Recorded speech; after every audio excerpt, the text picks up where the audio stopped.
King भनेर चाहिँ तपाईको नाम हो त्यो यस्तै हो त्यो अहिले बनाइदिएछ क्या? अहिले बनाउँछ क्या त्यो सब। यो भन्दा पहिला पनि अरूको पनि बनाएको छ, आज मेरो बनाउँदा के नौलो कुरा भयो र? तपाईँले कुर्सी हानेको नि एआई हो कि के हो भन्नु? कुर्सी चाहिँ मैले साँच्चै कुर्सी हानेकै छैन, मैले कुर्सी उठाएर राख्न गएको हो। अब तपाईँहरू त्यही बेलामा क्लिक गर्नुहुन्छ नि कुर्सी उठायो भनेर, अब उठाएर नराखम त घिसारेर राख्न मिलेन के रे? रविन्द्र घाटलाई पनि जित्नु पो भन्ने कुरा आयो मान्छेले। हाम्रो मान्यज्यूले रविन्द्र ढाकलाई पनि कुर्सी खेल्ने हो भने चाहिँ रविन्द्र ढाकले पनि देख्नुभयो तपाईँले? त्यो तपाईँहरूको चिन्नुहुन्न होइन। सुन्नुहोस्, म मिडियाका साथीहरूलाई के भन्छु भने त्यो मेरो नियत होइन, त्यो मेरो राजनीतिक संस्कार होइन।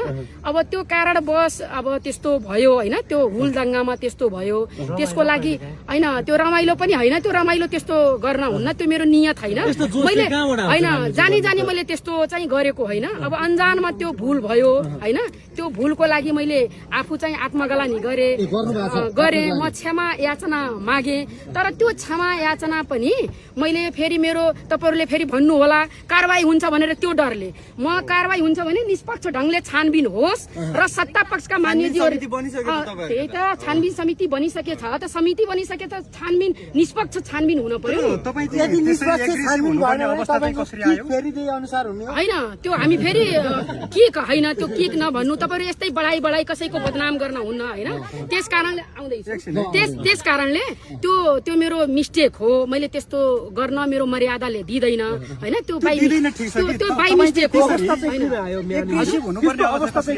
त्यस्तो अवस्था सभामुखज्यूले त्यो शान्त वातावरण बनाइदिएको भए, हाम्रो मुद्दाहरू सुनिदिएको भए, हामी प्रधानमन्त्रीज्यूले जुन उठाउनु भयो नि, नेपालले पनि भारतको सीमा मिचेको छ, त्यसको चाहिँ तथ्य प्रमाण त हामीलाई चाहियो नि। अनि हामी पनि बोल्न, हामीले पनि आधार चाहियो, हामी पनि बोल्छौँ। हामी पनि प्रधानमन्त्रीजीले बोलेकै कुरामा चाहिँ तथ्य प्रमाण पायौँ भने हामी त्यही अनुसार उहाँलाई पनि सहयोग गर्छौँ नि त। हामी सँगै हाम्रो मुद्दा त एउटै हुन्छ, प्रधानमन्त्रीले तथ्य प्रमाण हामीलाई दिन पर्यो होइन। छ एकदम समस्या। म सुस्तावासी हो होइन, नवलपरासी जिल्लाको हो। सुस्तावासीको समस्या मेरो समस्या हो। त्यसले गर्दा सुस्तावासीको समस्या कति दुःखद समस्या छ।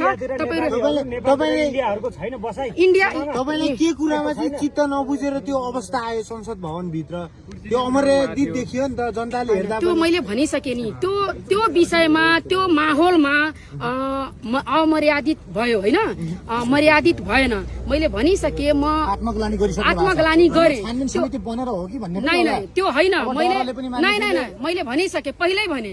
तपाईँहरू यो नसोच्नु होला कि त्यो छानबिन समिति बन्यो डराएर उहाँले भन्नुभयो, त्यो होइन। राजनीतिक कुरा एकातिर हो, मेरो व्यक्तिगत कुरा आफ्नोतिर हो के, मसँगै हुन्छ होइन। सुन्नु न, होइन